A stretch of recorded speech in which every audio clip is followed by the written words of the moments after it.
नमस्कार स्टूडेंट्स। अपना जो मध्यकालीन भारत का इतिहास हम पढ़ रहे हैं, जिसमें मैंने आपको मोहम्मद बिन कासिम है, महमूद गजनवी और अपना मोहम्मद गौरी, इनके आक्रमणों के बारे में आपको पढ़ा चुकी हूँ।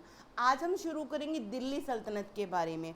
दिल्ली सल्तनत में भी 5 आपको वंश पढ़ने होते हैं और आज हम पहला वंश गुलाम वंश के बारे में पढ़ेंगे, जिसका टाइम पीरियड क्या रहता है, 1206 से 1290 रहता है।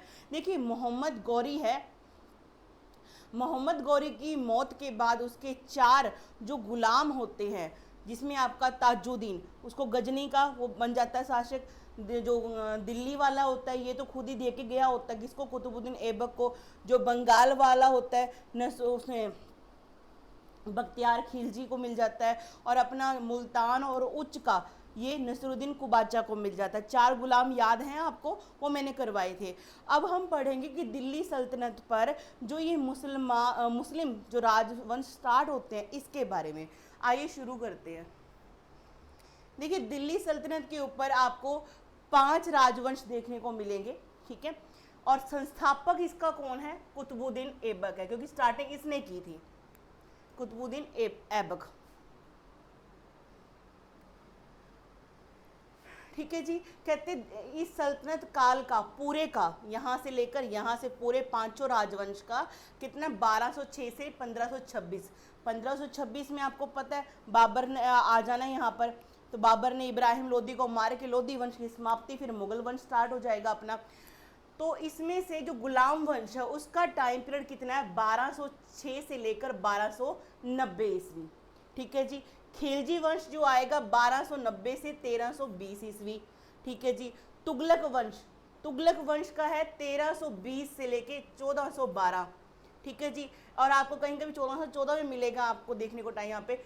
सैयद वंश 1414 से लेकर 1451 तक। लोधी वंश का 1451 से 1526 का। इस तरह से आपने इस तरीके से इसको याद रखना है, मतलब कि आपने लिख लिख के प्रैक्टिस करनी है भी, इसका टाइम पीरियड, इस वंश का इतना टाइम पीरियड था, इस वंश का इतना टाइम पीरियड था। फिर आगे एक बात सुनो ध्यान से, जब आप गुलाम वंश शुरू करोगे, आपने सबसे पहले तो ये देखना कि टाइम पीरियड टोटल कितना था, 1206 से लेके 1290। टोटल राजा कितने हुए हैं, मतलब स्टार्टिंग तो कुतुबुद्दीन ऐबक नहीं करती, अंतिम कौन सा था, जिसकी हत्या करके आगे खिलजी वंश स्टार्ट हो जाना है, ठीक है। अंतिम जान लिया आपने। टोटल कितने, 11। उसमें से 11 के 11 हमारे लिए इंपॉर्टेंट नहीं होते, हाँ सीक्वेंस जरूर आपको याद होनी चाहिए भी, इसके बाद ये बना, इसके बाद ये बना, ये आपको करना पड़ेगा। फिर उसमें से जो मेन है, जैसे कुतुबुद्दीन ऐबक है, उसके बारे में डिटेल में पढ़ना है। फिर आराम शाह बना, उसके बारे में इतना कुछ खास नहीं है। फिर इल्तुतमिश के बारे में आपने पढ़ना है, ठीक है जी। फिर आपने रजिया के बारे में ज़्यादा पढ़ना है। फिर आपका लास्ट में आ जाएगा बलबन। इन चारों को इतना डिटेल में पढ़ना है कि क्वेश्चन नहीं छूटना चाहिए आपका, सारा मैं डिटेल में आपको यहाँ करवाऊंगी। आगे देखो,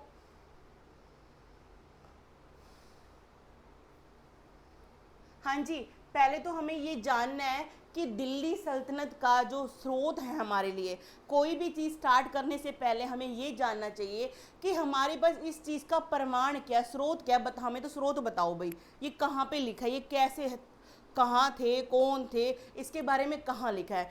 इसी टाइम पे आपको यहाँ पे फारसी इतिहासकार मिलेंगे जिन्होंने अपनी राइटिंग, अपनी बुक्स के अंदर इन सल्तनत के बारे में लिखा है। आज हम कहते हैं जी इल्तुतमिश ने ये किया, कुतुबुद्दीन ऐबक ने ये किया, रजिया ने ये किया, ये बातें कहाँ से आती हैं, ये इतिहासकार अपने मन से थोड़े ना लिखते होंगे, कुछ ना कुछ तो उस टाइम पे उन्होंने वहाँ पे जो देखा सुना उसके बारे में लिखा, तभी तो हमारे पास स्रोत हैं उनके। आज कहते हैं हसन निजामी, ठीक है जी, ताजुल मासीरी, एक नासिर बुक मिलेगी आपको।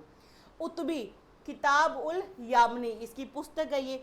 मिहाज उस सिराज, तबकाते नासरी।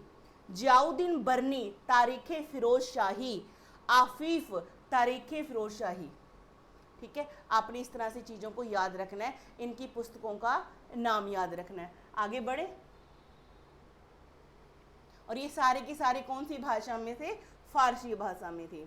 आगे है, कहते अमीर खुसरो 13वीं शताब्दी से 14वीं शताब्दी का फारसी का सबसे महान कवि तथा लेखक था।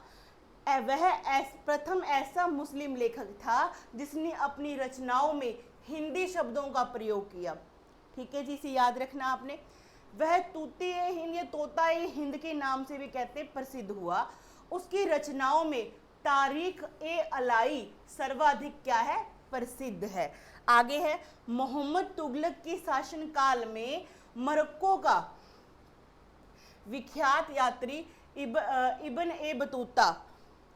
इब्न बतूता पाँव में जूता ऐसे आता ना, वो आया था। उसकी भी किताब लिखी हुई है, कौन सी, किताब उल रहेला। रहेला याद करते हैं बच्चे ज़्यादातर, इसको यही कर लेना। कहते हैं ऐतिहासिक स्रोत माने जाते हैं। बीच बीच में जो बाहर के जो विदेशी यात्री यहाँ पे आएंगे, ये भी क्या करते हैं, यहाँ पे घूम फिर के यहाँ का वृत्तांत लिखते हैं।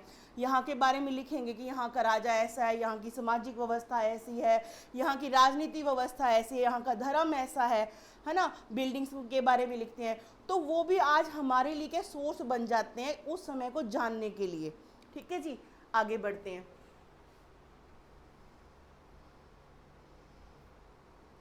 आगे है जो ये गुलाम वंश है, इसका कोई गुलाम तो इसलिए कहते हैं क्योंकि क्या है, ये मोहम्मद गोरी का गुलाम था कुतुबुद्दीन ऐबक, इसलिए इसका नाम क्या पड़ गया, गुलाम वंश पड़ गया।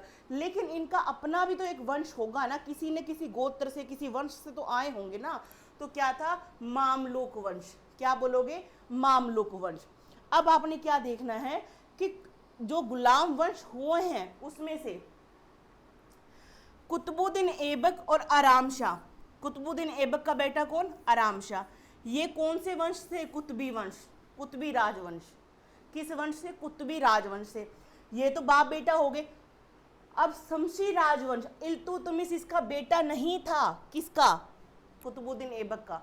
कौन था, दामाद था, यानी बेटी का पति। अब ये बताओ, बेटी का पति होगा किसी दूसरे वंश से तो आया होगा, कौन सा वंश, शमशी। अब यहाँ से लग जाओ, इल्तुतमिश, रिकनुद्दीन फिरोज शाह, रजिया सुल्तान, बहराम शाह, नसरुद्दीन मोहम्मद, ये सारे एक पिता के यानी कि वंश चले आ रहे हैं। इनका वंश कौन था, शमशी वंश।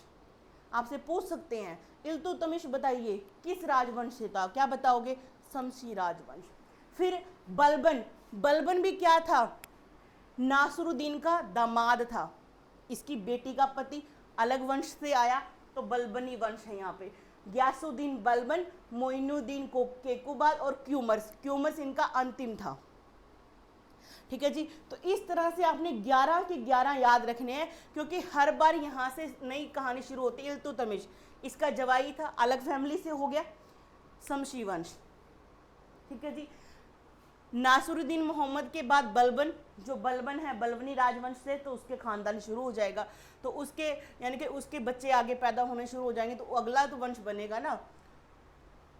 आगे शुरू करते हैं, कहते गुलाम वंश, दिल्ली पर शासन करने वाले सुल्तान 3 अलग अलग वंशों के थे। अभी मैंने आपको समझाया, कुतुबुद्दीन और ऐबक जो अपना था, आराम शाह, ये बाप बेटा एक वंश के, कुतुबी वंश। उसके बाद इल्तुतमिश दूसरी फैमिली से आ गया, क्योंकि बेटी का दामाद है, वो तो बेटी का पति है, दामाद हो गया, तो यानी कि शमशी वंश। उसके बाद सारे क्या है, और बलबन से दोबारा कहानी स्टार्ट हो जाएगी, बलबनी वंश। एक वंश के अंदर आपको 3 वंशों का सम्मिलित रूप यहाँ पे देखने को मिलता है।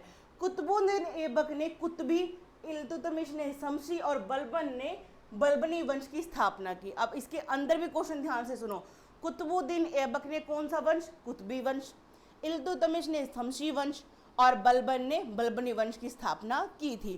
कहते हैं आरंभ में कुतुबी वंश को दास या गुलाम वंश का नाम दिया गया, क्योंकि इस वंश का प्रथम शासक कुतुबुद्दीन ऐबक जो था, मोहम्मद गोरी का गुलाम था। ठीक है जी, यहाँ तक आगे बढ़ते हैं। हाँ जी, यहाँ पे देख लो सीक्वेंस, गुलाम वंश में टोटल कितने शासक हुए हैं, 11 हुए हैं। कुतुबुद्दीन ऐबक, आराम शाह, इल्तुतमिश, रुकनुद्दीन फिरोज शाह, रजिया सुल्तान, मुइजुद्दीन महराम शाह, अलाउद्दीन मसूद और नासरुद्दीन महमूद, ग्यासुद्दीन बलबन, मुइजुद्दीन केकुबाद और क्यूमर्स।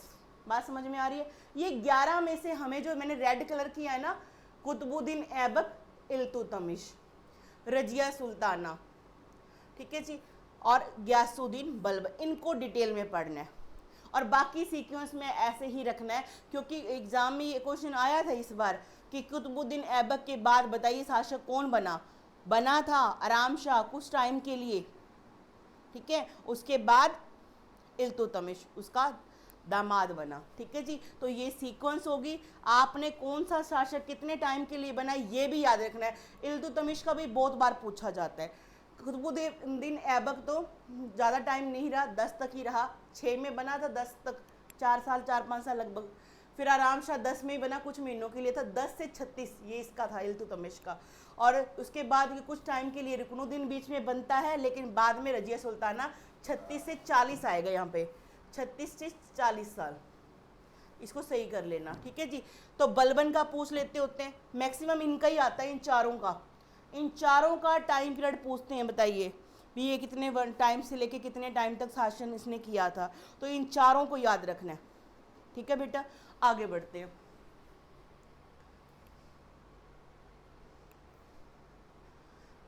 यहाँ देखिए कहानी शुरू करते हैं कुतुबुद्दीन ऐबक से। ये कुतुबुद्दीन ऐबक का पिक्चर देख लीजिए, क्या लिखा है, कुतुबुद्दीन ऐबक 1206 ईस्वी में दिल्ली सल्तनत का पहला स्वतंत्र शासक बना। कुतुबुद्दीन ऐबक तुर्क जनजाति का था। मैंने आपको बताया था, देखिए भारत पे जो मुस्लिम आक्रमण हुए वो 2 तरह के थे। पहला था अरब, जो मुस्लिम अरब से आए हैं, कौन था, मोहम्मद बिन कासिम। फिर उसके बाद आपके तुर्क आए, महमूद गजनवी तुर्क था, मोहम्मद गौरी भी क्या था, तुर्क था, और उधर से ये आया था। तो इनकी जनजाति कहाँ से थी, तुर्क से थी। कुतुबुद्दीन ऐबक का अर्थ होता है चंद्रमा का देवता, ठीक है जी। इनकी अपनी भाषा में, फारसी भाषा में कुतुबुद्दीन ऐबक का अर्थ क्या था, चंद्रमा का देवता। बचपन में ही दास के रूप में वह निशापुर के बाजार में लाया गया था। वहां उसे काजी फखरुद्दीन अब्दुल अजीज कुकी ने खरीद लिया था, ठीक है जी। काजी फखरुद्दीन अब्दुल अजीज कुकी ने खरीद लिया था। कुतुबुद्दीन ऐबक ने कुरान पढ़ना सीख लिया था, जिस कारण उसे कुरान का पाठ करने वाला कहा जाता है, ठीक है जी। मुंह जुबान नहीं आती इसको, कुरान के नाम से प्रसिद्ध हुआ। कुतुबुद्दीन ऐबक का राज्य अभिषेक 25 जून 1206 में लाहौर में हुआ। अब राज्याभिषेक राजा की देखो 1192 में मोहम्मद गौरी ने इसे अपना रिप्रेजेंटेटिव तो नियुक्त कर दिया था, ठीक है। पृथ्वीराज चौहान से जब उसका युद्ध हो गया था, वो खुद चला गया था, उसने अपना रिप्रेजेंटेटिव, अपना मॉनिटर बैठा दिया यहाँ पर 1192 में। लेकिन अब ये यहाँ पे शासक बन चुका है, तो राज्याभिषेक तो होगा ना। कब हुआ, 25 जून 1206 में, इतनी गर्मी में करवाया, छी, लाहौर में हुआ। कहाँ पर, लाहौर में। विविध क्षेत्रों प्रदेशों पर नियंत्रण स्थापित करने के लिए कुतुबुद्दीन ऐबक ने दिल्ली के निकट इंद्रप्रस्थ को अपना मुख्यालय बनाया, ठीक है जी। लाहौर में इसका राज्याभिषेक हुआ, ठीक है जी। और दिल्ली के पास जो इंद्रप्रस्थ पड़ता है, जो एरिया, उसको अपना क्या हेडक्वार्टर बना लो, ब्रांच बना लो, जहाँ पे ये काम करता था उसको देखने के लिए। लेकिन इसकी राजधानी क्या थी, लाहौर ही थी। मेरी बात सुन लो ध्यान से, जितने राजा पढ़ोगे ना, राजाओं की राजधानियां, उपाधियां, उनका टाइम पीरियड और उनका ये जो युद्ध वगैरह कोई लड़ा होगा तो वो आपने याद रखना है, और इनकी स्थापत्य कला ये आपने याद रखनी है। ये मेन क्वेश्चन यहीं से बन के आते हैं, बाकी तो सिर्फ दिमाग में आपको पिक्चर क्लियर करनी है, ठीक है जी। इंद्रप्रस्थ को इन्होंने क्या किया, अपना मुख्यालय हेडक्वार्टर बनाया था, लेकिन राजधानी क्या रखी, इसने लाहौर रखी है। क्वेश्चन आया हुआ है एग्जाम में। आगे बढ़े, हाँ जी। तो 6 में बन गया ये शासक, तो 8 में क्या किया, 1208 में क्या किया, मोहम्मद गौरी के भतीजे गयासुद्दीन महमूद ने कुतुबुद्दीन ऐबक को दास मुक्ति का पत्र देकर सुल्तान की उपाधि प्रदान की थी, ठीक है जी। उसने प्रदान कर दी, इसने ली नहीं ली, अपने आप को सुल्तान नहीं कहा, ये अपने आप को क्या मानता है, गुलाम ही मान के चलता था। लेकिन मोहम्मद गौरी का भतीजा कौन था, भाई का बेटा, यानी कि कौन, गयासुद्दीन महमूद, उसने क्या कर दिया, कुतुबुद्दीन ऐबक को दास मुक्ति का पत्र दे दिया। जब ये किसी के गुलाम होते हैं पहले, तो गुलामगिरी से जब इनको मुक्ति मिलती है तो इनको लिखित रूप में पत्र मिलता है कि हम उस गुलाम से आज़ादी है हमें, ठीक है। कुतुबुद्दीन ऐबक को भारत में तुर्की राज्य का संस्थापक, समझ रहे हो, तुर्की राज्य का क्या है, संस्थापक माना जाता है। कुतुबुद्दीन ऐबक ने कभी सुल्तान की उपाधि धारण नहीं की, उसने केवल मलिक और सिपा सलार की, ठीक है जी, मलिक और सिपा सलार की क्या पदवियां धारण की थी। बेशक उसने मोहम्मद गौरी के भतीजे ने इसको लेटर लिख दिया कि हमारी तरफ से तुम मुक्त है, लेकिन इसने कभी उस उपाधि को धारण नहीं किया। भी अपनी वाहवाही नहीं करवाई, लोगों में बोला कि मैं सुल्तान, ऐसा नहीं करवाया, चाहे इसको मिल गया था पत्र। कहते अपनी दानशीलता के कारण वह लाखों बख्श देता था, लाखों का दान करता था। पीलबो, हाथियों का दान देने वाला के नाम से विख्यात हुआ। अब कुतुबुद्दीन ऐबक की जो उपाधि है, सुनो क्या क्या याद होगी हमें। पीलबो क्या होता है, हाथी को दान देने वाला। लाख बख्श क्या होता है, लाखों रुपए दान देने वाला। इससे पहले हमने पढ़ा था कुरान खां, ठीक है जी, कुरान खां। तो 3 तो आपकी ये होगी, एक और है, कहते ये गरीबों की प्रति दया का भाव रखते थे, अंततः इन्हें हातिम कहा जाता था। तो कितनी हो गई, 4 हो गई अभी तक तो, कि 4 उपाधियां इसको लोगों ने दे रखी थी। कौन कौन सी, कुरान बख्श, लाख बख्श, पीलबो और हातिम। कारण क्या है, कुरान बख्श कुरान का पाठ करने के कारण, लाख बख्श लाखों का दान देने के कारण, पीलबो हाथियों का दान देने के कारण, और हातिम बोलते थे गरीबों को दान देने के कारण, गरीबों के प्रति क्या दया रखने के कारण, ठीक है जी। इसके दरबार में हसन निजामी और फरन मुदवीर जैसे क्या विद्वान थे। हाँ ये भी याद रखना भाई, इसके दरबार में कवि कौन से थे, राइटर कौन से थे, हसन निजामी और फरन मुदवीर। आगे बढ़े, कहते इसने कुतुब मीनार का निर्माण कार्य प्रारंभ करवाया। ये बात को याद रख, कुतुब मीनार को बनवाया नहीं था, मतलब पूरा नहीं कर पाया था, उसकी नींव रख चुका था, 2 इमारतें बना चुका, 2 मंजिल बना चुका था। कहते हैं दिल्ली में इसके प्रांगण में लोह स्तंभ पर चंद्रगुप्त द्वितीय का स्मृति मिलता है। ऐबक ने अफगानिस्तान के जाम मीनार से प्रेरित होकर दिल्ली में मेहरौली में कुतुब मीनार का निर्माण कब 1193 में बनवाई, किंतु पूरा नहीं कर सका था। इस बात को याद रख लो, 1193 में जब ये मोहम्मद गौरी का गुलाम हुआ करता था, तभी इसने क्या है बनवाना शुरू कर दी थी। इसको ये प्रेरणा कहाँ से मिली, अफगानिस्तान की जाम मीनार से मिली थी। और ये आज कहाँ पे अपना जो कुतुब मीनार है, मेहरौली दिल्ली में, ठीक है जी। और वहीं पे आपको वो देखने को मिलता है लोह स्तंभ चंद्रगुप्त मौर्य के टाइम का है ना, उसमें देखने को मिलता है। आगे बढ़ते हैं,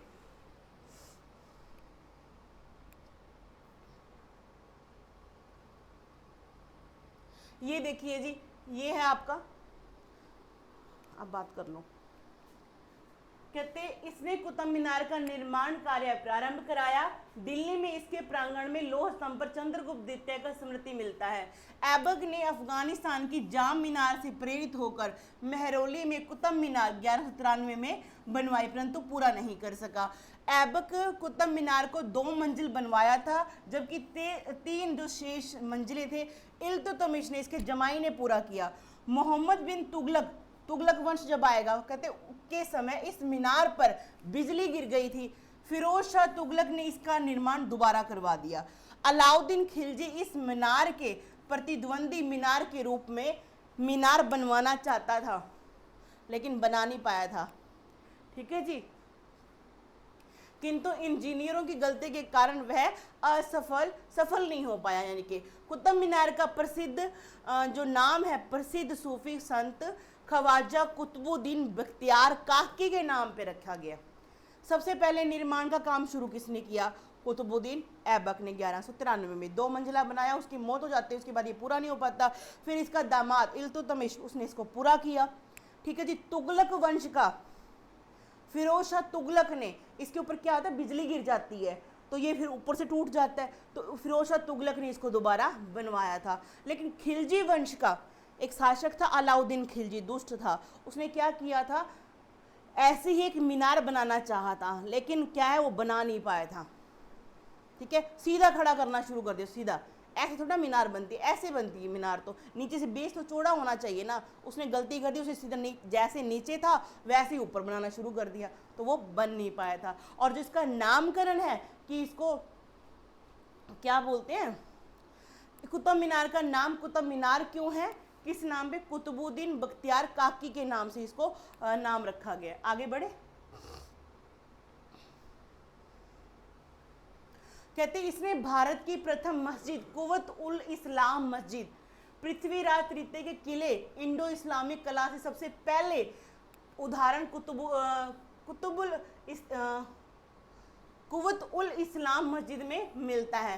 कहते हैं इसने अपनी मस्जिद भी बनवाई जिसका नाम क्या था, कुवत उल इस्लाम, और जो ये क्या थी, इंडो ग्रीक, इसमें जो डिजाइन है वो देखने को मिलता है। ठीक है जी, आपको यहाँ पे ये ध्यान में रखना है, इंडो इस्लामिक मतलब कि भारतीयों का भी और इस्लामिक का दोनों को मिला जुला रूप आपको यहाँ पे इस मस्जिद में देखने को मिलता है, कुवत उल इस्लाम। ठीक है, दिल्ली में है ये, यह भारत की पहली मस्जिद थी। ठीक है, पहले मुसलमान है, पहली मस्जिद इन्होंने बना दी। आगे है, जबकि 2.5 दिन का झोपड़ा विग्रह राज विसल देव के फोर्थ के द्वारा निर्मित एक संस्कृत महाविद्यालय के स्थान पर अजमेर में बनवाया। जो ये 2.5 दिन का झोपड़ा है ना, कहा जाता है इसने 2.5 दिन में बनवा दिया था, है ना। ये पहले था क्या, एक जो राजपूत शासक था विग्रह राज विसल देव, उसका क्या था, उसने एक संस्कृत विद्यालय बनवाया था।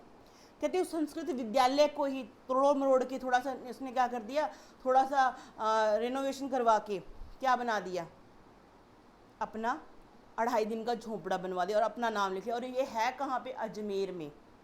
ठीक है जी, तो आपने कुतुबुद्दीन ऐबक की इतनी कहानी आपको जाननी है।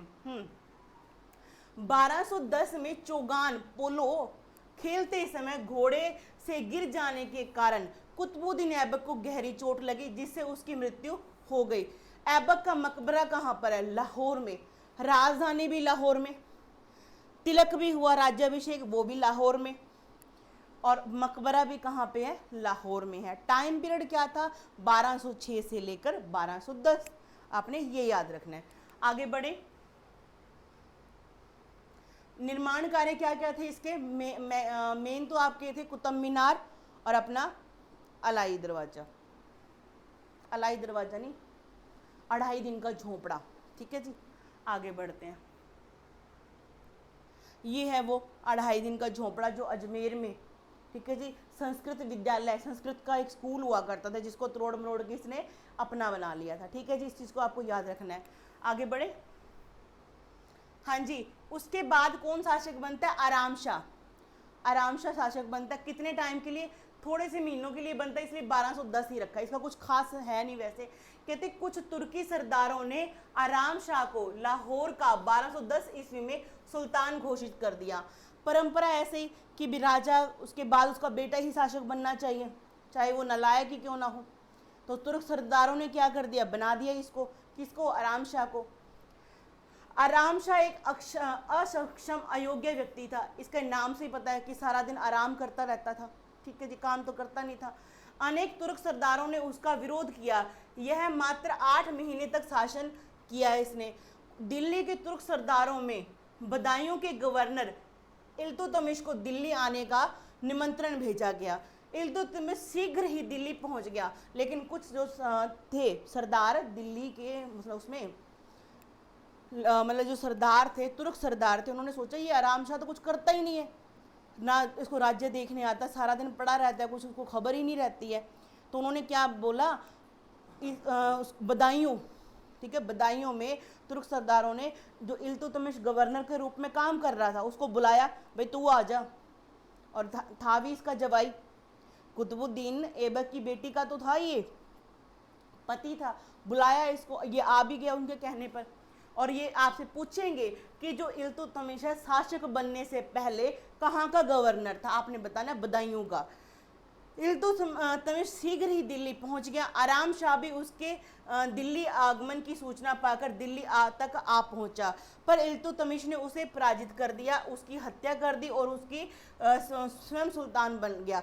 दोनों के बीच में युद्ध भी होता है, किसके बीच में? आराम शाह के बीच में और इल्तुतमिश के बीच में।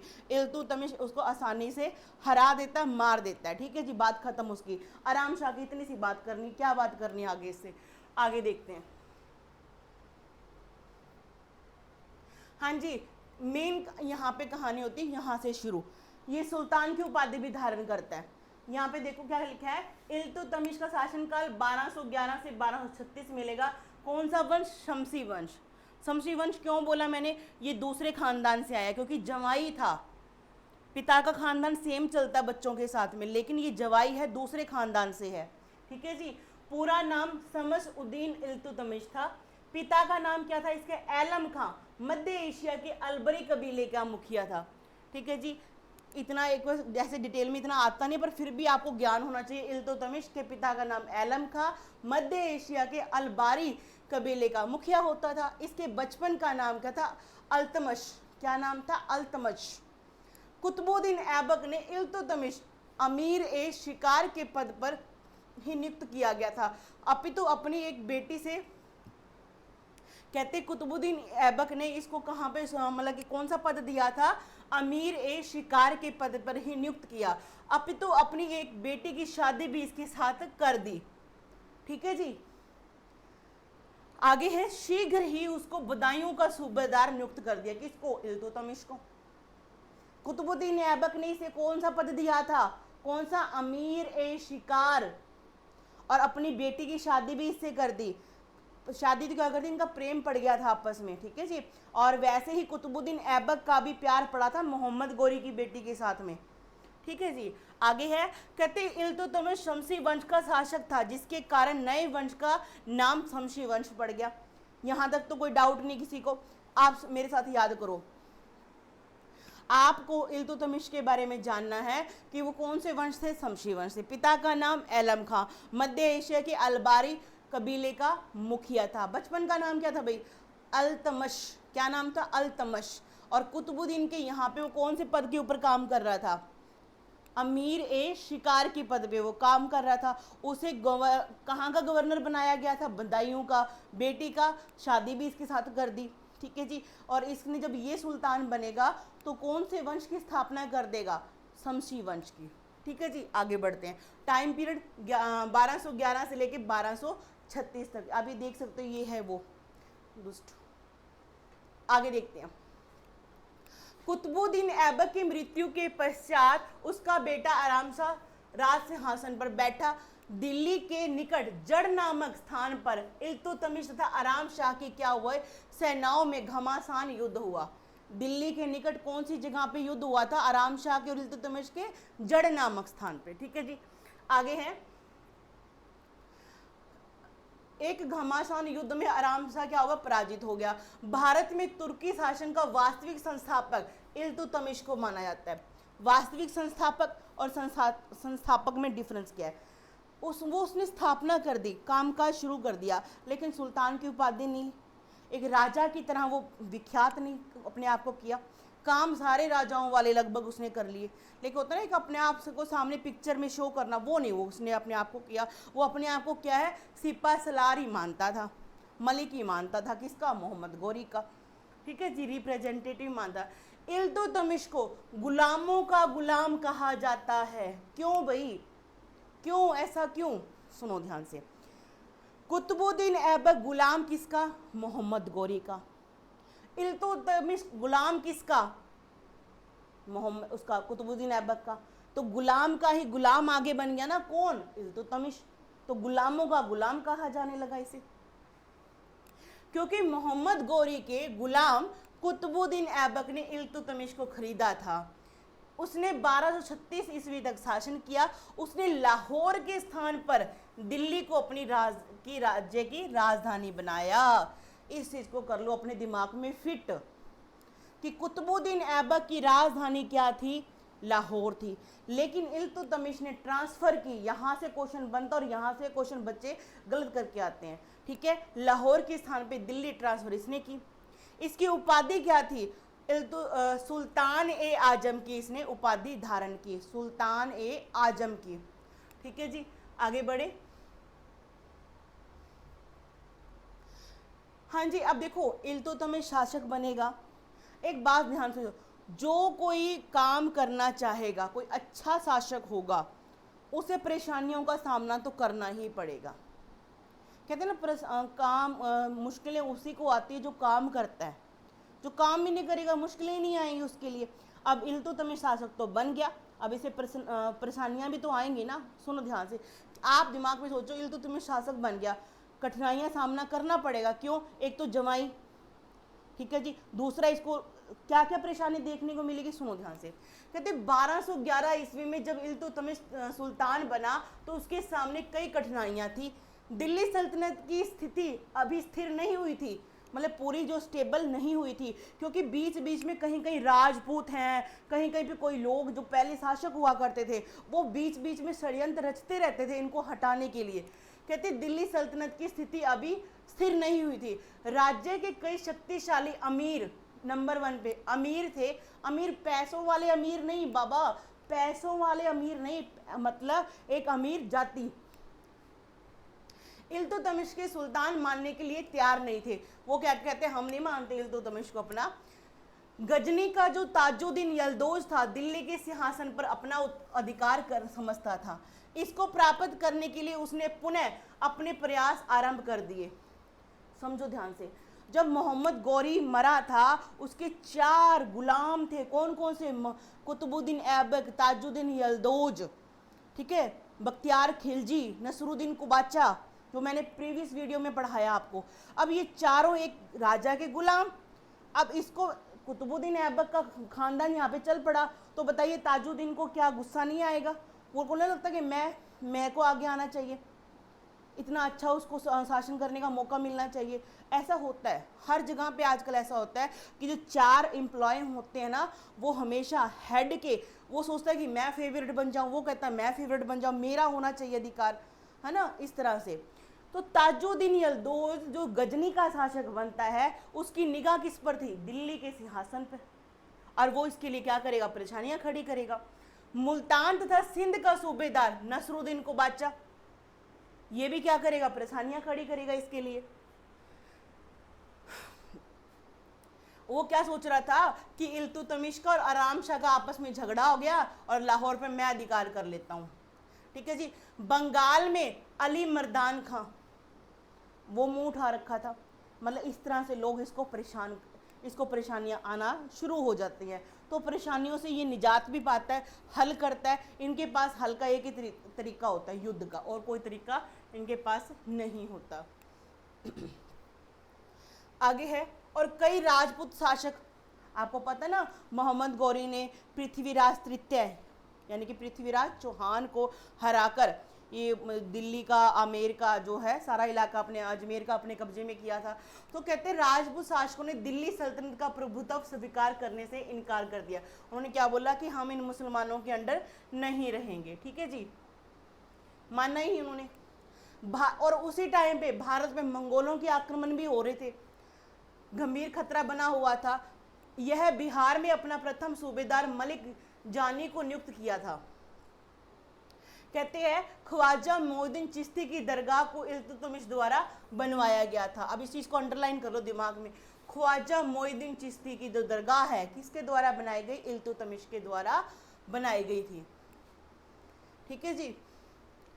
मोहम्मद गौरी के दास मैंने बताया ही अभी आपको, ताजुद्दीन यल्दौज, कुतुबुद्दीन ऐबक दिल्ली और लाहौर का सल्तनत की स्थापना की, नसरुद्दीन कुबाचा उच्च और मुल्तान, बख्तियारुद्दीन खिलजी बंगाल का, ये मोहम्मद गौरी के दास हुआ करते थे। अब ये तंग करेंगे किसको? ऐबक के खानदान को भी, तू क्यों आ, तेरा खानदान कैसे आगे बढ़ गया। अब इल्तुतमिश की अब हमें सफलताएं पढ़नी है। मुश्किलें तो पढ़ ली हमने, किन किन लोगों ने मुश्किलें पैदा कर दी इसके लिए। अब उसकी सफलताएं, कहते उसकी मुख्य सफलताओं का वर्णन निम्नलिखित अनुसार है। कुतबी तथा मौजी सरदारों के विद्रोह का दमन करना। कुतुबी तथा मुअज्जी सरदारों के विद्रोह को दमन करना। कुतुबी तथा मुअज्जी सरदारों ने जहादर खां के नेतृत्व में इल्तुतमिश के विरुद्ध क्या कर दिया, विद्रोह कर दिया। लीड कौन कर रहा था, जहादर खां, ठीक है जी। वे स्वयं को दिल्ली का वास्तविक उत्तराधिकारी मानते थे। कौन जी, कुतुबी और मुअज्जी। कहते इल्तुतमिश ने इन विद्रोहों को जड़ के कर्ण क्षेत्र में कड़ी पराजय दी। जड़ क्या है, दिल्ली की आसपास की जगह है, आराम शाह को जहाँ पे हराया था इसने, ठीक है जी, जड़ है उस जगह का नाम। वहाँ पे इनको भी क्या करता, हरा देता। वैसे चाचे ताऊ के बेटे, अब ये बात सुनो, इल्तुतमिश जो कुतुबुद्दीन ऐबक है वो किसी का चाचा ताऊ तो लगता ही होगा, इसके भाई बंद भी तो होंगे। अब वो सोचेंगे हम हैं असली हकदार, ये तो जवाई है, दूसरे खानदान का है, अपने घर जाए। समझ रहे हो बात को? तो वो लोग इसको परेशान करते थे। बहुत विद्रोहियों का वध कर दिया गया तथा शेष ने सुल्तान की अधीनता स्वीकार कर ली। यह इल्तुतमिश की प्रथम क्या थी, महान विजय थी, यानी कि आप समझ सकते हो पहली विजय इसने ऐसे हासिल की। पहले तो इसने अपने खानदान वालों को सेट किया। फिर देखो जी आगे, कहते गजनी के ताजुद्दीन यल्दौज को पराजित करना। कहते ताजुद्दीन यल्दौज इल्तुतमिश का सबसे खतरनाक शत्रु था। उसने इल्तुतमिश को अधीनता स्वीकार करने के लिए कहा, ठीक है जी। इल्तुतमिश ने खतरे को टालने के लिए यल्दौज की अधीनता स्वीकार कर ली, लेकिन 1215 ईस्वी में यल्दौज देखो यहाँ देखो, इंडिया में किसका शासन चल रहा है अभी, इल्तुतमिश का, और गजनी यहाँ पे अपना यल्दौज का चल रहा है। गजनी के शासक यल्दौज ने इल्तुतमिश को क्या बोला, तू मेरी अधीनता स्वीकार कर दी, इल्तुतमिश को। अब इल्तुतमिश ने क्या है, समय की क्या कहते हैं उसको देखते हुए कि हाँ मेरे को स्वीकार कर लेनी चाहिए फिलहाल, क्योंकि ये ज़्यादा ताकतवर है। गजनी का शासक कौन, यल्दौज की अधीनता स्वीकार इसने कर ली, ठीक है जी। लेकिन जो यल्दौज था ना, इसके ऊपर भी किसने, ख्वाजरिम के शाह से पराजित हो गया। अब ये खुद हार गया, किससे, यल्दौज हार गया, ख्वाजरिम के शाह से हार गया। जब ये हारा हुआ देखा, इसने बोला कि तू तो वैसे पिटा पड़ा है। इस मौके का फायदा उठा के इसने अपने आप को मजबूत कर लिया और युद्ध की घोषणा कर दी। किसके खिलाफ, यल्दौज के खिलाफ। तराइन का तीसरा युद्ध कर दिया इसने 1215 ईस्वी में। तो यह लड़ाई, कहते ये एक लड़ाई में पराजित कर गिरफ्तार कर लिया गया, उसे बदायूं भेज दिया गया, तो जहां शीघ्र ही उसकी क्या होगी, मौत हो गई। बात समझ में आ गई। अब इसने यल्दौज है उसकी कहानी कैसे खत्म कर दी, पता लग गया आपको।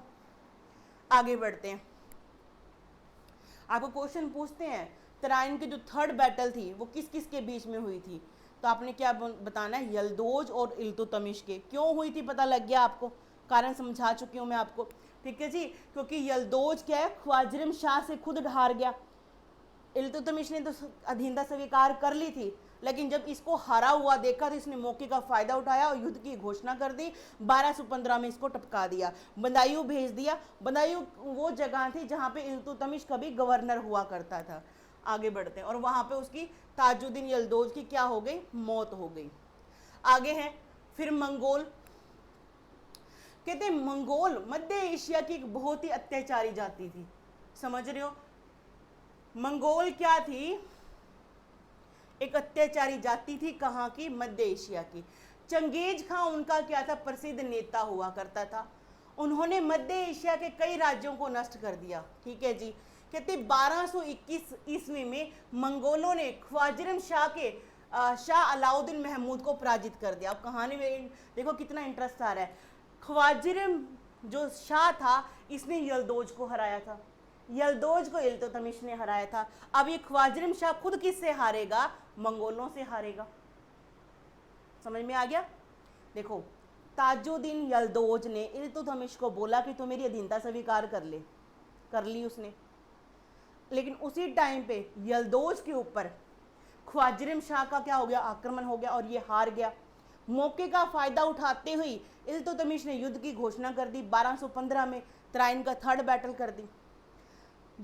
ताजुद्दीन यल्दौज को हराने वाला कौन, ख्वाजरिम शाह। किससे हार गया, मंगोलों से हार गया, चंगेज खां से। कहते उसका शहजादा जलालुद्दीन मांग बरनी उसका बेटा जलालुद्दीन मांग बरनी मुंह उठा के भागा है, कहाँ पे, भारत में। और कहाँ पे भाग कर आ गया, इल्तुतमिश की दरबार में। इल्तुतमिश ने पहले तो इसको बोला कि मेहमान है, रिक्वेस्ट बिठाया, उठोया, अच्छा पानी चाय पानी पिलाया।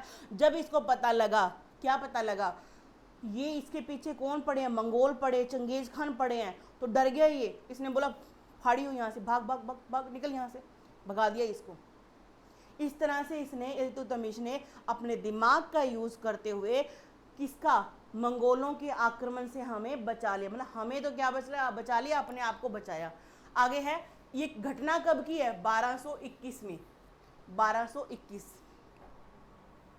नसरुद्दीन कुबाचा, अब इसको हराना है। कहते नसरुद्दीन कुबाचा का मुल्तान तथा सिंध का सूबेदार था, बिल्कुल था जी।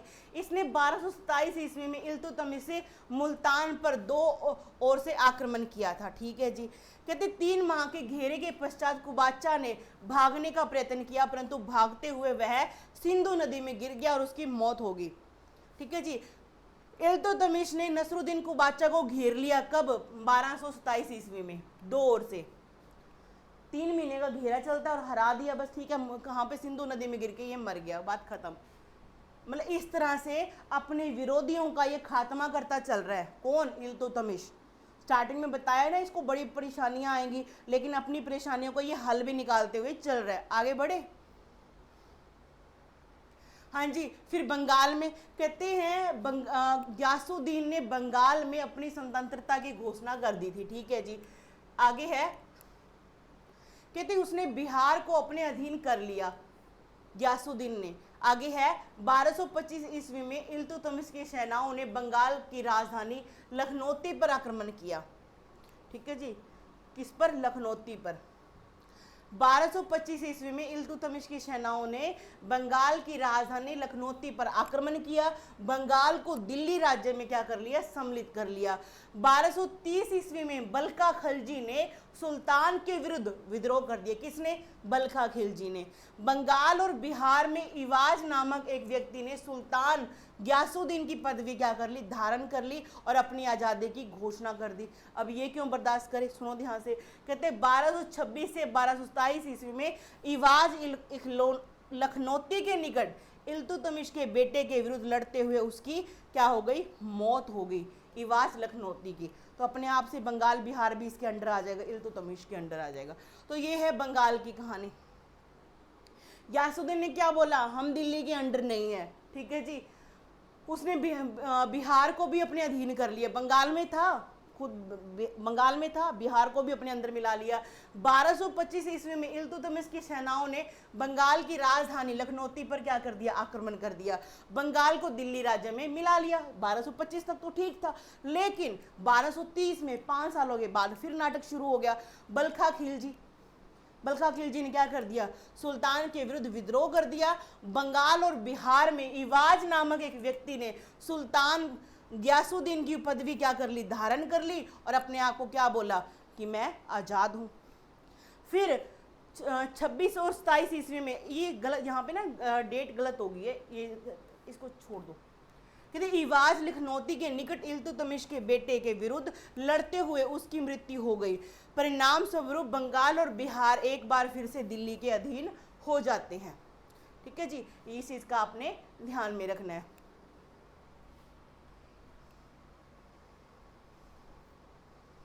आगे है राजपूतों से युद्ध। अब राजपूत तो यहाँ की जड़ थे, ये मुस्लिम बाहर के, पंगा तो पड़ेगा। ये राजपूत चाहे हार के बैठ गए हो, लेकिन कहीं ना कहीं राजपूती खून तो अंदर से गरमराएगा ना कि हमारा कभी राज्य हुआ करता था, हम शासक हुआ करते थे।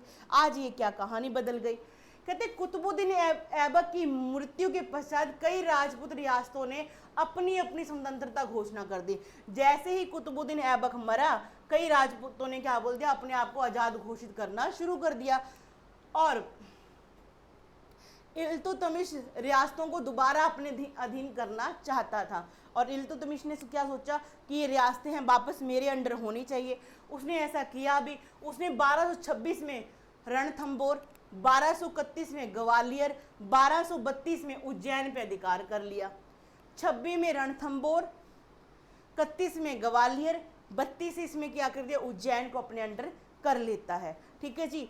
तो उधर से राजपूत क्या खिंचे पड़े थे, उन्होंने बोला कुतुबुद्दीन ऐबक तो मर गया और हम क्या दोबारा अपनी स्थिति को वापस लेकर आए, लेकिन ऐसा नहीं हो पाया। इस प्रकार इल्तुतमिश को राजपूतों के विरुद्ध महत्वपूर्ण सफलता प्राप्त हुई। खलीफा द्वारा मानता है, ये बड़ी सुनने की बड़ी बात है, कहते हैं इल्तुतमिश ने बगदाद के खलीफा, बगदाद इराक की राजधानी, अल मुंतसिर बिल्ला से 1229 ईस्वी में सम्मान के वस्त्र तथा राज्य अभिषेक का पत्र प्राप्त किया। ठीक है जी। खलीफा ने क्या कर दी, मान्यता दे दी कि तू क्या है, एक शासक है। एक इनको पत्र मिल गया, सर्टिफिकेट मिल गया, राजा होने का प्रमाण पत्र वो मिल गया। कहते वह दिल्ली का वास्तविक शासक होने के अतिरिक्त कानूनी शासक भी बन गया। अब वो क्या बन गया, कानूनी शासक भी बन गया, कानूनी रूप से ऑफिशियल इसको लेटर मिल चुका है कि तू क्या है, अब शासक है। आगे बात समझ में, आगे बढ़ते हैं। हाँ जी, इसके अलावा और भी इसकी सफलताएं थी, सुनो ध्यान से। इल्तुतमिश ने राज्य प्रशासन को कुशलतापूर्वक चलाने के लिए इसने एक ग्रुप बनाया था, 40 तुर्कों का ग्रुप।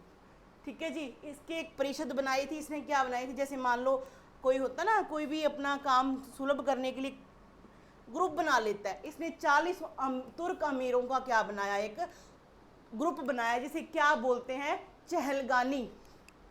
चहलगानी बोला जाता है। सारे साम्राज्य को इसने इक्तों में बांट दिया। ये इसका पूरा साम्राज्य इसने अपनी इसको डिवाइड कर दिया, इक्ता नंबर 1, इक्ता नंबर 2 ऐसे नंबर तो नहीं दिए, मतलब आपको समझाने के लिए बता रही हूँ। इसने पूरे स्टेट को क्या बोला, इक्ता में डिवाइड कर दिया, और उसका हेड को क्या बोला, इक्तेदार। जैसे आज स्टेट का कौन हेड होता है, सीएम होता है, गवर्नर होता है, इसके टाइम पे इक्तादार हुआ करता था। इक्ता क्या है, इक्ता क्या है, एक फारसी भाषा का, अरबी भाषा का शब्द है जिसका अर्थ है भूमि। आपको पूछें इक्ता क्या है, आप बताना कि भूमि है, इसका अर्थ अरबी भाषा का ये शब्द है।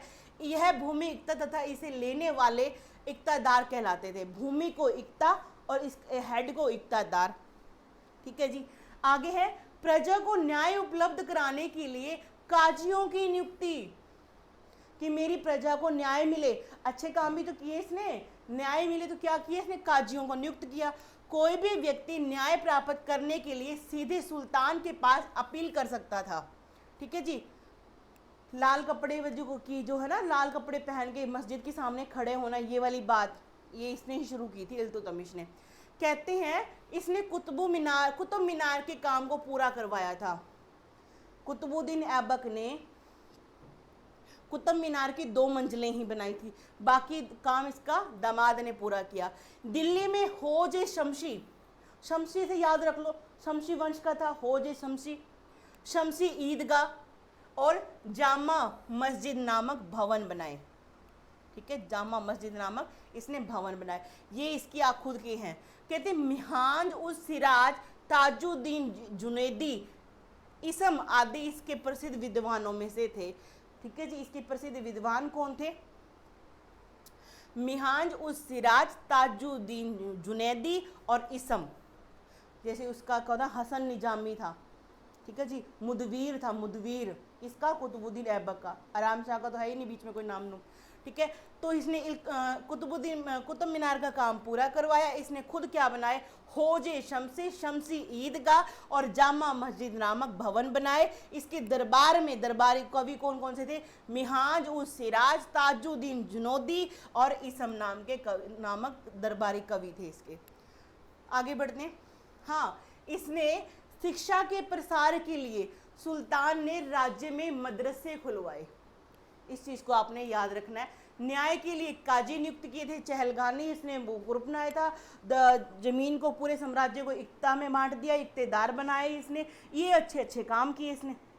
होजे शमसी, शमसी ईदगाह, ठीक है जी, जामा मस्जिद भवन। कहते इल्तुतमिश ने चांदी का टंका और तांबे का जीतल नामक 2 सिक्के जारी किए। इल्तुतमिश ने सर्वप्रथम अरबी सिक्कों का प्रचलन, अरबी सिक्के इसने चलाए थे, भाई याद रखना इस चीज़ को। किसने, इल्तुतमिश ने अरबी सिक्के चलाए थे। आगे है दिल्ली में टकसाल। टकसाल क्या होती है, जहाँ पे ये सिक्के वगैरह घड़े जाते हैं, बनाए जाते हैं, मिंट बोलते हैं इंग्लिश में, मिंट। कहते हैं टंकों पर टकसाल का नाम लिखने की परंपरा भारत में प्रचलित करने का श्रेय किसको जाता है, इल्तुतमिश को जाता है। देखो टकसाल मतलब जैसे अभी ये सिक्का कहाँ से बना है, हमारे जो सिक्के होते हैं उसके कहीं कहीं पे स्टार है, डायमंड है, गोल बिंदी है, और कुछ कहीं कहीं पे कुछ नहीं होता। तो ये सिक्के कहाँ से कोई बना है, जैसे नोएडा से बना है, उसके नीचे 0 लिखी होती है ना। तो आप ध्यान रखना। सिक्कों पर शिव की नंदी व चौगान घुड़सवार अंकित होते थे। ठीक है जी। वह दिल्ली का प्रथम शासक था जिसने सुल्तान की उपाधि धारण कर स्वतंत्र सल्तनत की क्या कर दी, स्थापना की थी 18 फरवरी 1929 को। इसको खलीफा बगदाद के खलीफा मुंतसिर ने भी क्या दे दिया, ऑफिशियली सर्टिफिकेट दे दिया। इल्तुतमिश क्या था, एक न्याय प्रिय शासक हुआ करता था। इब्न बतूता कहाँ से आया था, मोरक्को से, है ना, के अनुसार उसने अपने महल के सामने संगमरमर की 2 शेरों की मूर्तियां स्थापित कराई थी, जिनके गले में क्या थी, घंटियां लटकी हुई थी, जिनको बजाकर कोई भी व्यक्ति न्याय मांग सकता था। रणथंबोर जीतने वाला प्रथम शासक इल्तुतमिश था। ठीक है जी। रणथंबोर जीतने वाला प्रथम शासक कौन था, इल्तुतमिश था। बाद में वो आप अलाउद्दीन खिलजी वगैरह पढ़ोगे, वो बाद में है। तो बहुत सारे काम इसने पहली बार यहाँ पे देखने को हमारे यहाँ पे मिलते हैं। आगे बढ़े। हाँ जी, ग्वालियर विजय। कहते ग्वालियर विजय के उपलक्ष्य में इल्तुतमिश ने सिक्कों पर रजिया का नाम, इसकी पुत्री का नाम लिखवाया था। इस तरह का एक क्वेश्चन आता है ना आपका, अकबर के टाइम पे भी उसने गुजरात विजय के उपलक्ष्य में उसने क्या बनवाया था, दरवाजा बनवाया था, है ना। कहते इल्तुतमिश ने मोहम्मद गोरी की स्मृति में मदरसा ए मोजी बनवाया था, ये भी याद रखना है। वह अपने पुत्र की स्मृति में नासरी मदरसा, नासरी अपने बेटे की याद में बनवाया था। इल्तुतमिश को भारत में गुमंद निर्माण, गुमंद क्या होता है, ऐसे जो बिल्डिंग के ऊपर गुमंद गोल गोल सा बना होता है ना, ऐसे करके ये वाला ये निर्माण इसने पहली बार इसने निर्माण कहा। इसका पितामह इसे बोला जाता है। कहते हैं उसने सुल्तानगढ़ी का मकबरा अपने पुत्र कौन, नासरुद्दीन, उसकी मौत हो जाती है कि कब्र पे निर्मित करवाया था जी। ठीक है, सुल्तानगढ़ी का मकबरा याद रखना अपना, यह भारत का पहला मकबरा था। मकबरे जो है ना उसमें से सबसे पहला इसका था। पूछते ना कई बार, इसमें भी पहला मकबरा इसका किसने बनाया, उसका किसने बनाया, तो आपका ये याद रखना इस चीज़ का। ठीक है जी, सुल्तानगढ़ी वाला। कहते 30 अप्रैल 1236 ईस्वी को इसकी क्या हो गई, मृत्यु हो गई। इसके शासनकाल में न्याय चाहने वाले व्यक्ति लाल वस्त्र धारण करता था। जिस व्यक्ति को न्याय चाहिए था वो लाल रंग के कपड़े पहन के आया करता था। ठीक है जी, देखो आगे। रुकनुद्दीन फिरोज शाह। इल्तुतमिश की मौत के बाद 1236 में ये बनता आगे शासक। कहते इल्तुतमिश ने अपनी मृत्यु के पूर्व, मौत से पहले ही अपना राज्य अपनी पुत्री रजिया को क्या कर दिया, सौंप दिया।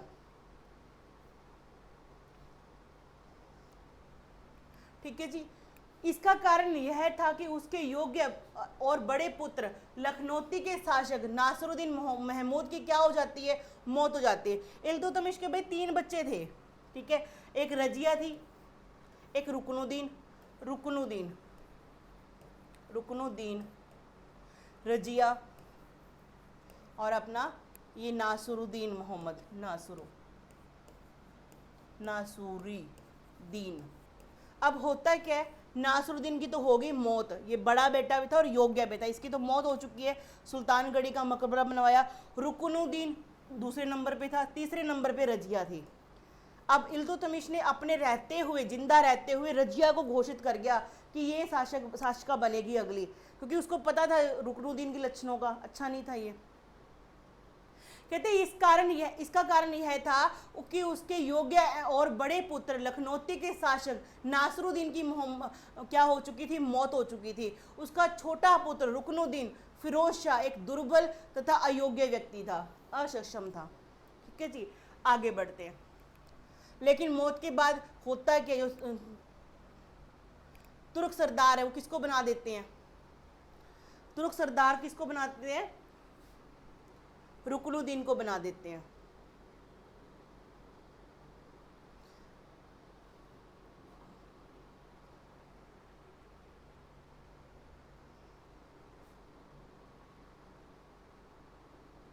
एक मिनट भाई, करते हैं शुरू।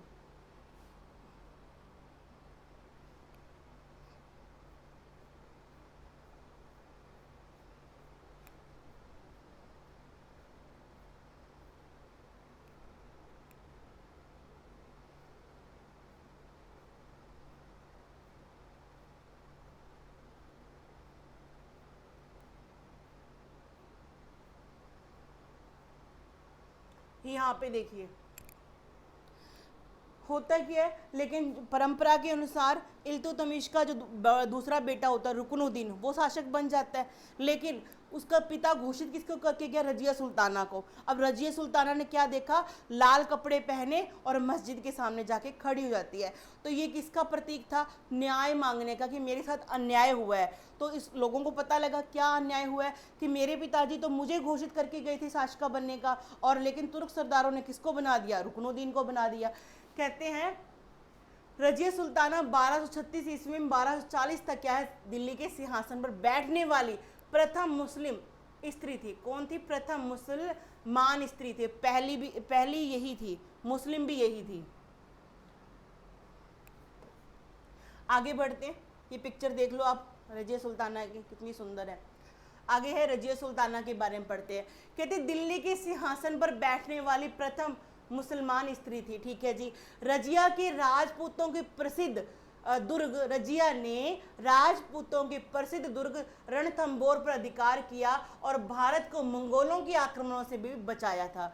राज्य के अमीर तथा सरदार एक स्त्री के अधीन रहना पसंद नहीं करते थे। पुरुष प्रधान समाज है, स्त्री के अंडर रहना पसंद नहीं करेंगे, प्रॉब्लम खड़ी करेंगे इसके लिए। वैसे भी उसको अब कितनी प्रॉब्लम, मंगोलों का आक्रमण से भी देखना है, अभी खुद के घर के इसको परेशान करेंगे। कहते हैं वह एक हबशी जलालुद्दीन याकूब के प्रेम करने लगी थी। इसका एक कर्मचारी था याकूब। अब कहते हैं कि इसने उसे प्रेम करना शुरू कर दिया। अब जो तुर्क सरदार, जो चहलगानी वाले जो तुर्क सरदार थे, जो इसके पिताजी, अब वो इसका एतराज करेंगे कि एक शासिका को ये शोभा नहीं देता। ठीक है जी। रजिया के शासनकाल में सत्ता के लिए राजतंत्र और उन तुर्क सरदारों के बीच में संघर्ष आरंभ हो गया, जिन्हें कभी चहलगानी या चालीसा कहा जाता था। सुनो मेरी बात ध्यान से। अब यहाँ पे क्या है, रजिया को बड़ी प्रॉब्लम फेस करनी पड़ती है। किस बात के लिए, क्योंकि तुर्क सरदार है, पीछे पड़ जाएंगे इसके। रजिया ने पर्वा प्रथा को त्याग, पर्वा नहीं प्रथा, पर्दा मतलब घूंघट निकाल के अपने आप को ढककर पसंद नहीं था, इसको त्याग दिया। पुरुषों के समान कुबा होता है कोट पहन के। ठीक है जी। और कुला एक टोपी पहन के, कोट और टोपी पहन के वो क्या है, दरबार में आने लगी थी। पूरा एक मतलब कि सवार होके ऐसे अच्छे से पुरुष की भांति एक वैभव रूप में, ठीक है, शासिका के रूप में ये आने लगी थी। वजीर निजाम उल मुल्क जुनेदी ने उसकी गदिशनी राज्यरोहण का विरोध किया और उसको विरुद्ध क्या कर दिया, अमीरों के विद्रोह में उसका साथ दिया। अब जैसे ये शासिका बनेगी, इसको अमीरों का क्या है, अमीरों का विद्रोह, अपने घर वालों का विद्रोह, चाचे ताऊ के लड़कों का विद्रोह, ठीक है, मंगोलों के आक्रमण, ठीक है जी, यहाँ तक कि जो चालीसा तुर्क सरदार थे उनका विद्रोह सारा सहना पड़ता है इसको। ठीक है जी। इसको सारी तरफ से क्या कर दिया, परेशान हो जाती है। आगे देखो, कहते हैं लाहौर और सरहिंद के विद्रोह। जब उनको पता लगता है लाहौर के और सरहिंद के वजीरों को, इक्तादारों को कि इस तरह से रजिया क्या बन गई है, शासिका बन गई है, उसने स्वयं ही सेना के साथ मिलकर वहाँ पे उन लोगों ने क्या कर दिया, विद्रोह कर दिया कि हम तो अपने आप को आज़ाद मानेंगे, हम रजिया के अंडर नहीं रहने वाले, हम रजिया के इक़्तिदार नहीं बनेंगे, अपने आप को स्वतंत्र घोषित कर दिया। फिर रजिया ने क्या करना था, कदम तो उठाना था उनके खिलाफ, खुद चल पड़ी वो। उसने स्वयं ही सेना के साथ मिलकर लाहौर पे क्या कर दिया, आक्रमण कर दिया। तवर हिंद, आज को जो बठिंडा उसका पुराना नाम क्या था, तवर हिंद हुआ करता था, कि इक़्तिदार मलिक अल्तुनिया मलिक अल्तुनिया ने रजिया की अधीनता मानने से क्या कर दिया, इनकार कर दिया, जिस कारण रजिया ने उस पर क्या कर दिया, आक्रमण कर दिया। जब वह सरहिंद की ओर बढ़ रही थी, उसी समय उसके खेमे में अपने ही सैनिकों में क्या हो गया, विद्रोह चालू हो गया। करे तो करे क्या, भड़क उठा। याकूत खां जिससे इसका प्रेम था, उसकी क्या कर दी गई, हत्या कर दी गई। ठीक है जी। कहते रजिया को तबर हिंद बठिंडा में बंदी बना लिया गया, किसके द्वारा, अल्तुनिया के द्वारा। ठीक है जी। बठिंडा का जो शासक था उस समय पे, बठिंडा का एरिया किसके था, अल्तुनिया। उसने इसको क्या कर लिया, रजिया को कब्जे में कर लिया। कहते अपने को परंतु रजिया ने अपने को बंदी बनाने वाले सरदार अल्तुनिया को अपने पक्ष में कर लिया। इसने उसको क्या बोला, देख मैं हूं शासिका, तू मुझसे शादी कर ले, तू अपने आप शासक बन गया है ना, अपना ही राज दरबार चलेगा। ये कहता है ठीक है, बात मान ली इसने, शादी करके उसके साथ हो जाता है। इसके पश्चात रजिया ने अल्तुनिया से विवाह कर दिल्ली की तरफ क्या करना, चलना शुरू कर दिया। लेकिन रास्ते में क्या होता है, रास्ते में इनको मार दिया जाता है। रजिया बहुत बहादुरी से लड़ी लेकिन पराजित हो गई और उन्हें बठिंडा की ओर वापस लौटना पड़ा। परंतु कैथल के नजदीक हरियाणा के पास 13 अक्टूबर 1240 को क्या कर दिया, कुछ डाकुओं द्वारा इसकी हत्या कर दी गई। कुछ कहते हैं कि ये जो तुर्क सरदार है उनकी क्या थी, ये उनकी षड्यंत्र था उनका इसको मारने का।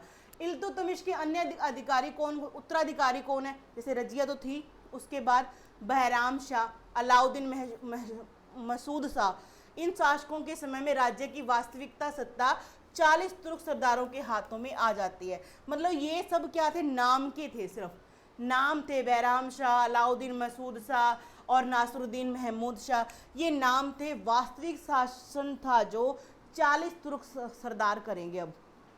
ठीक है जी, तीनों के टाइम पे किस किस के, बहराम, अलाउद्दीन मसूद शाह और नासरुद्दीन महमूद शाह। रजिया के बाद 3 निकम्मे बनते हैं शासक टाइम टू टाइम, लेकिन नाम के ही होते हैं। असली शासन कौन करते हैं, 40 सरदार, तुर्क सरदार करते हैं। ठीक है जी, आगे देखो। मौजूदीन बहराम शाह, छोटी छोटी बातें सुन लेंगे, कुछ खास नहीं है इसका। 1240 से लेकर 1242 तक शासन रहा था। रजिया के बाद पहला ये बहराम शाह बना, फिर उसके बाद अलाउद्दीन मसूद शाह बना, कुछ खास बात नहीं है। अलाउद्दीन मसूद शाह रुकनुद्दीन फिरोज शाह का क्या था, पुत्र था। रुकनुद्दीन फिरोज शाह का पुत्र यानी कि इल्तुतमिश का क्या था, पोता था। मैंने बताया था ना, इल्तुतमिश के 3 बच्चे, कौन कौन, रजिया, नासरुद्दीन की तो क्या हो गई, मौत हो गई थी, और रुकनुद्दीन का बेटा कौन, अलाउद्दीन मसूद शाह। कहते हैं अलाउद्दीन मसूद शाह रुकनुद्दीन फिरोज शाह का पुत्र व इल्तुतमिश का पुत्र था। बलबन को हाँसी का क्या मिला था, इक्ता मिला था। अब यहाँ पे मैंने एक बात बताई आपको, क्या बताई, कि जो असली शासन है वो किसके हाथों में है, तुर्क सरदारों के हाथों में। तुर्क सरदार क्या करते थे, जैसे इल्तुतमिश ने इक्ता बांटे हुए थे ना, ऐसे इक्ता बांटा। हाँसी जो हरियाणा का एरिया है वहां का इक्ता, हाँसी का इक्ता किसको दे दिया, बलबन को दे दिया। शासन की वास्तविक सत्ता किसके हाथ में, वजीर के हाथ में होती थी। ठीक है जी। जो तजाकिस्तान का गोर का क्या था, तुर्क था उस समय पे। कहते धीरे धीरे बलबन सबसे प्रमुख व्यक्ति बन गया। बलबन ने षड्यंत्र कर महमूद शाह को क्या गद्दी से हटाकर कैद कर लिया, जहां क्या हो गई, उसकी मृत्यु हो जाती है। किसकी, अलाउद्दीन मसूद शाह। मतलब कुछ खास बात नहीं, इनके नाम याद कर लो, जस्ट यही बहुत है, इनका कोई खास ऐसा क्वेश्चन आने वाला नहीं है। हाँ, बलबन का जरूर पूछ लेंगे क्योंकि बलबन कहाँ का वो था। फिर नासरुद्दीन महमूद कहते 10 जून 1246 में युवा नासरुद्दीन महमूद शमसी मलिकों द्वारा सुल्तान के पद पर क्या हुआ, आसीन हुआ। उसने तुर्की अमीरों की शक्ति को क्या क्या अनुमान लगाकर संपूर्ण सत्ता और सरगना के क्या कर लिया, सरगना और नायाब बलबन के हाथों में दे दी। नासरुद्दीन मोहम्मद एक ऐसा शासक था जो क्या टोपियां सिल के अपना गुजारा करता था। उसने देख लिया था अभी शासक की तो कुछ चलने वाली बात है नहीं, अब अब असली शासक तो ये तुर्क सरदार ही चला रखे हैं। इसने क्या किया, पूरी की पूरी सत्ता किसको दे दी, बलबन को दे दी। और बलबन इसका जमाई था। कौन था, जमाई था। और यहाँ से क्या हो जाएगा, अब बलबन वंश स्टार्ट हो जाएगा। वह टोपी सिलकर अपना जीवन यापन करता था। नासरुद्दीन मोहम्मद के शासनकाल में समस्त शक्ति बलबन के हाथों में थी। ठीक है जी। कहते 1249 ईस्वी में बलबन को उलूग खां की उपाधि, यहाँ से कहानी शुरू कर लो बस आप। बलबन का कहाँ का इक्तेदार हुआ करता था, हाँसी का, हाँसी हरियाणा का। और इसको उलूग खां की उपाधि किसने दी, नासरुद्दीन मोहम्मद ने, महमूद ने दी, नासरुद्दीन महमूद ने दी थी। ठीक है जी। और सेना पर पूर्ण नियंत्रण के साथ साथ नायाबे मामलिकात, ठीक है जी, नायाबे मामलिकात इसको बना दिया गया। ठीक है, सेना का अधिकार भी इसको दे दिया गया, उलूग खां की उपाधि भी इसको दे दी गई। कहते 1266 ईस्वी में नासरुद्दीन की क्या हो गई, मौत हो जाती है। और वह शमशी वंश का क्या था, अंतिम शासक था। एक बात बताइए, शमशी वंश की स्थापना किसने की, इल्तुतमिश ने की। अंतिम शासक कौन, नासरुद्दीन महमूद। ठीक है, इल्तुतमिश, उसके बाद कौन, रुकनुद्दीन, फिर रजिया, फिर बहराम, फिर अपना नासरुद्दीन महमूद, फिर अपना आ गया अंतिम है ये। ठीक है जी, इसको चीज़ को आपने ऐसे, अलाउद्दीन महमूद भी बीच में था, वो भी कर लेना। ठीक है, अंतिम आपको बता दिया मैंने। आगे देखो, गियासुद्दीन बलबन, यहाँ की कहानी सुनो। कुतुबुद्दीन ऐबक का जो हम ये गुलाम वंश पढ़ रहे हैं, उसमें ऐबक, इल्तुतमिश, रजिया और ये गियासुद्दीन बलबन, इन चारों को बड़ा डिटेल में पढ़ना। बाकी सारे नाम याद कर लो, सीक्वेंस याद रखना बस। कहते यह ईरान का रहने वाला था। कहाँ का, ईरान का रहने वाला था। दिल्ली के सुल्तान का पद संभालने से पहले बलबन नासरुद्दीन सुल्तान का क्या था, प्रधानमंत्री था। गियासुद्दीन बलबन 1266 ईस्वी से लेकर 1286 ईस्वी तक क्या केस ने शासन किया। टाइम पीरियड पूछते हैं भाई। दिल्ली का सुल्तान रहा, उसे गुलाम जो है दास वंश का सबसे महान शासक माना जाता है। गद्दी पर अपने पक्ष को मजबूत करने के लिए उसने घोषणा की कि वह विख्यात ईरानी शहंशाह अफरासियाब का वंशज है। मतलब अपना प्रभुत्व दिखाने के लिए कि मैं कौन हूँ, सुनो ध्यान से, मैं ईरानी शहंशाह अफरासियाब का क्या हूँ, वंशज हूँ, उनका क्या हूँ, वंशज हूँ। यह अपने दरबार का गठन फारसी पद्धति से किया था। इसने अपने जो दरबार का है कंपोजिशन, दरबार को दोबारा गठन किया, किस शैली में, फारसी शैली में। इतिहासकार बर्नी लिखता है कि बलबन कहता था, जब भी मैं किसी नीच कुल में उत्पन्न हुए व्यक्ति को देखता हूँ तो मेरी आंखों में अंगारे फूटने लगते हैं और क्रोध से मेरा हाथ उसे मारने के लिए तलवार पे चला जाता है। मतलब इतना इसका, मतलब क्या है इसका, क्या कह सकते हो, मतलब अपनी ताकत दिखाने का एक तरीका होता है। राजा को जिल्ले इलाही, ईश्वर की परछाई, इसके समय पे कहा जाने लगा। और ये अपने आप को क्या बोलता था, मैं ईश्वर के द्वारा भेजा गया हुआ दूत हूँ, जिल्ले इलाही हूँ मैं। ठीक है, ईश्वर की क्या हूँ मैं, छाया हूँ। ये इसका तरीका था। आगे देखते हैं, बलबन ने मद्यपान, शराब पीने पे रोक लगा दी। ठीक है जी। बलबन ने फारसी भाषा, फारसी नव वर्ष की शुरुआत पर मनाए जाने वाला त्योहार नवरोज त्योहार मनाया जाता है, जो फारसियों का त्योहार है, इसने शुरू करवाया था यहाँ पे भारत में। कहते हैं फारसी परंपरा सजदा, घुटनों के बल बैठकर सुल्तान के सामने सिर झुकाना, ये शुरू किया। पैबोश, पेट के बल लेटकर सुल्तान के पैरों को चूमना। ठीक है, सजदा करना, पैबोश करना, चूमना। ठीक है जी, ये प्रथाएं इसने आरंभ की। अपनी स्थिति को सुरक्षित रखने के लिए बलबन ने चालीसा दल व नायाब दल का क्या कर दिया, पूर्णतः समाप्त कर दिया। अभी कोई चालीसा नहीं है, खत्म कर दिया। इल्तुतमिश द्वारा शुरू किया हुआ तुर्क जो सरदारों का एक ग्रुप था, चहलगानी चालीसा, उसको समाप्त कर दिया इसने। स्वयं को राजा की परिस्थितियों से परिचित रखने के लिए गुप्तचर प्रणाली की व्यवस्था इसने शुरू की। गुप्तचरों को क्या बोलते थे, बरीद बोलते थे, बरीद। ठीक है, दिल्ली सल्तनत के लिए खतरा बने मंगोलों का सामना करने के लिए बलबन ने एक शक्तिशाली केंद्रीयकृत क्या की सेना संगठित की। इस प्रयोजन से उसने सैन्य विभाग दीवाने अर्ज, क्या दीवाने अर्ज का क्या किया, दोबारा से गठन किया। दीवाने अर्ज क्या है, सैनिक डिपार्टमेंट, मिलिट्री डिपार्टमेंट इसका। कहते हैं बलबन ने स्वयं को नाइब ई खुदाई कहा था, क्या नाइब ई खुदाई, क्या बोला, नाइब ए खुदाई, जिले इलाही भी कहा इसने अपने आप को। आगे बढ़ते हैं, आगे है प्रथम बार इमारतों में मौजूद शाही मेहराब। इमारतों में जो मेहराब देखने को मिलती है ना आपको, ये वाली दीवारों पे दरवाजों पे ऐसे मेहराब, ये वाला मेहराब बोलते हैं इसको। कहते हैं मेहराब बलबन के मकबरे में देखा गया। भारत में प्रथम बलबन का मकबरा जो शुद्ध इस्लामिक पद्धति में है, शुद्ध इस्लामिक शैली में है।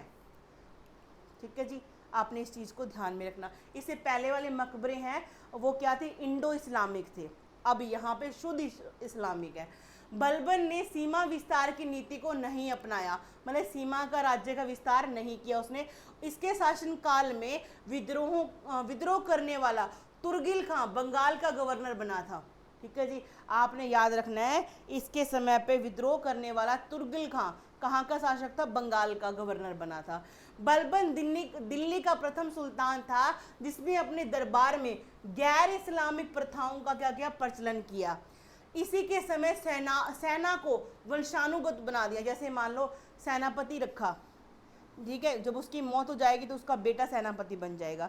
सेना के जो पद थे वो वंशानुगत कर दिए इसने, बस इतनी सी बात है। फारसी कवि अमीर खुसरो और अमीर हसन बलबन के दरबार में रहते थे। आपने ये याद रखना है, अमीर खुसरो और अमीर हसन बलबन के क्या कहते, दरबार में रहते थे। 1286 में फिरोज शाह ने इसकी क्या कर दी, इसकी हत्या कर दी। फिरोज शाह, जिसे जलालुद्दीन खिलजी भी क्या कहते हैं, फिरोज शाह खिलजी, जलालुद्दीन खिलजी इसको कहते हैं। आपने ये चीज़ का ध्यान में रखना है। विरोधियों एवं लुटेरों से निपटने के लिए बलबन ने गढ़मुक्तेश्वर की मस्जिद की दीवारों पर उत्कीर्ण शिलालेखों पर स्वयं को खलीफा का क्या बताया है, सहायक बताया है। गढ़मुक्तेश्वर की जो मस्जिद है उसकी दीवारों की जो पत्थरों के ऊपर उसने लिखवाया कि मैं क्या हूँ, खलीफा का सहायक हूँ। इसकी हत्या किसने कर दी, जलालुद्दीन खिलजी ने कर दी थी। क्या था इसका, वो सेनापति था। बलबन ने बदायूं के आसपास क्षेत्रों में राजपूतों के गढ़ों को नष्ट किया था। ठीक है जी। बलबन की मौत कब हुई थी, 1286 ईस्वी में। कब, 1286 ईस्वी में मौत हो गई थी। आगे देखते हैं।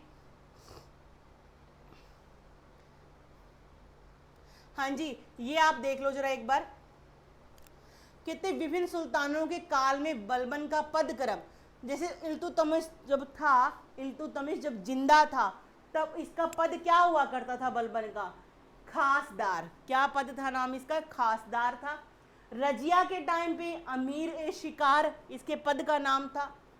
बहराम के समय पे अमीर ए आखूर। ठीक है जी। अलाउद्दीन महमूद शाह हाँसी का इक्तेदार जो मैंने आपको कराया ही था। नासरुद्दीन मोहम्मद के समय पे नायब का पद इसको दे दिया गया। तो मतलब कि ये सभी जो शासकों के टाइम पे था और इसे डिफरेंट पद मिले हुए थे। तो आपने इस चीज़ को ध्यान में रखना है। ठीक है जी, आगे बढ़ते हैं। बलबन की मौत कब होगी, 1286 में। अब बलबन की मौत, ये बलबन है आपका। बलबन की मृत्यु के बाद इसका दरबार क्या है, 2 गुटों में बंट गया। दिल्ली का कोतवाल फखरुद्दीन कैकुबाद सुल्तान बना। वजीर हसन बसरी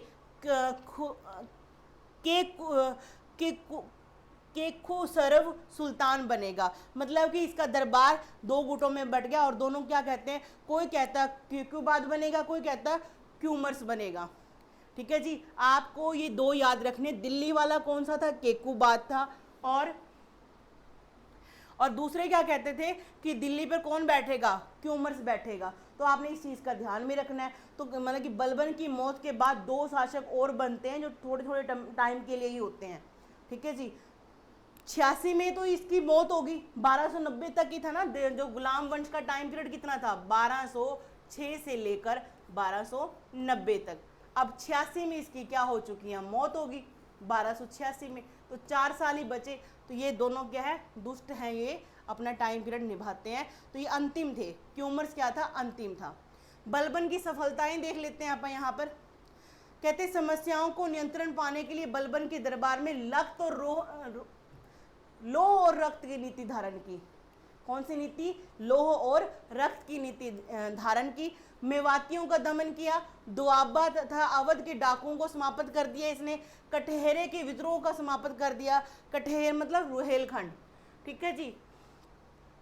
उन्होंने इक्तादार के आदेशों को मानने से क्या कर दिया था, इनकार कर दिया था। इसलिए क्या ये कटहरों के विद्रोहियों को मारने गया था, क्योंकि कटहर यानी कि रुहेलखंड के जो लोग थे इक्तादारों का कहना नहीं मान रहे थे, इसलिए। आगे देखते हैं, चलिए। बंगाल के विद्रोह को भी इसने कुचला था। 1279 में बंगाल के सूबेदार तुगरिल खान ने बलबन के विरुद्ध क्या कर दिया, विद्रोह कर दिया था। अंततः बलबन ने तुगरिल खान को सबक सिखाने के लिए स्वयं बंगाल की राजधानी लखनौती की ओर कूच किया। तुगरिल खान को शीघ्र ही बंदी बनाकर उसकी क्या कर दी गई, हत्या कर गई। बलबन ने अपने पुत्र बुगरा खां, क्या नाम है, बुगरा खां को बंगाल का सूबेदार नियुक्त कर दिया। मंगोलों के विरुद्ध, मंगोलों का भी इसको देखना पड़ता था। बलबन ने भारत को मंगोलों के अत्याचारी आक्रमणों से सुरक्षित रखने के लिए विशेष पग उठाए। सीमाओं की रक्षा के लिए भी बलबन ने अपने पुत्र बुगरा खां तथा महमूद को नियुक्त किया था। इन प्रयासों से 1279 में और 1285 ईस्वी में भारत पर मंगोलों के द्वारा किए गए आक्रमणों को असफल बना दिया गया। आगे है मौजूदीन केकुबाद, सुन लो इसके बारे में, ये भी एग्जाम में। 86 में किसकी मौत होगी, बलबन की। 1287 से लेके 1290 में बुगरा खां का पुत्र था, कौन, यानी कि बलबन का पोता, बलबन का पोता था केकुबाद, को सुल्तान घोषित किया गया। केकुबाद को सुल्तान बनाने में दिल्ली के कोतवाल यानी कि मलिक फखरुद्दीन ने महत्वपूर्ण भूमिका निभाई थी। राज्यारोहण के समय केकुबाद की आयु मात्र कितनी थी, 17 साल, 17 वर्ष की, ठीक है जी। उसका पालन पोषण उसके दादा बलबन के संरक्षण में हुआ था।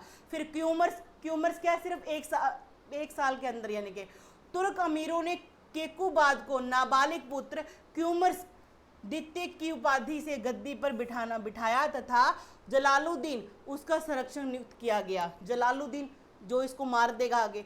3 माह पश्चात क्यूमर्स को बंदी बनाकर उसकी हत्या कर दी, किसने, जलालुद्दीन सुल्तान बन गया। जलालुद्दीन क्या बनेगा, सुल्तान बन जाएगा। इस प्रकार इलबारी तुर्क शासन का क्या हो गया, अंत हो गया और खिलजी वंश क्या है, सत्ता में आ जाता है। जो ये थे ना, जो मोहम्मद गोरी तुर्क था, मतलब तुर्कों में भी आगे कैटेगरी होती है, तुर्कों में यानी कैटेगरी थी, ये इलबारी वाले तुर्क थे। कौन से, इलबारी वाले। बलबन की मौत कब होगी बताओ, 1286 में। उसके बाद उसका कौन पुत्र, बेटा, मतलब बेटा नहीं, पोता, बुगरा खां का पोता बेटा शासक बनता है, कौन, केकुबाद। केकुबाद कितनी साल की उम्र, 17 साल की। केकुबाद के बाद उसका बेटा क्यूमर्स का छोटा था उम्र में, तो किसको बना दिया, उसका संरक्षक, उसको देखभाल करने वाला, जलालुद्दीन को। जलालुद्दीन क्या करेगा, उसको मार देगा और खुद अपना वंश चला लेगा। फिर आप शुरू करेंगे यहाँ पे अलाउद्दीन खिलजी वंश स्टार्ट करेंगे। आज के लिए बस इतना ही, मिलते हैं अगली क्लास में।